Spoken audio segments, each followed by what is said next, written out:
বংশ পরস্পরের উন্নতি যদি চান আপনারা, তাহলে এই ছোট্ট উপায়টি করুন। দেখুন, ঘরে বসে করবেন, কোথাও যেতে হবে না।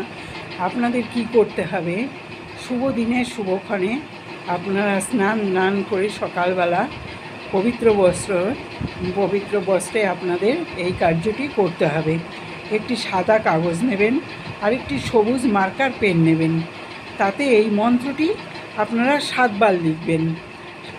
7 বার লিখে আপনারা কি করতে হবে, আপনারা পূজাস্থলে আপনাদের যে কোনো জায়গায় চিপকে দেবেন, মনোকামনা করে কি বংশ পরস্পর আমাদের উন্নতি হয়।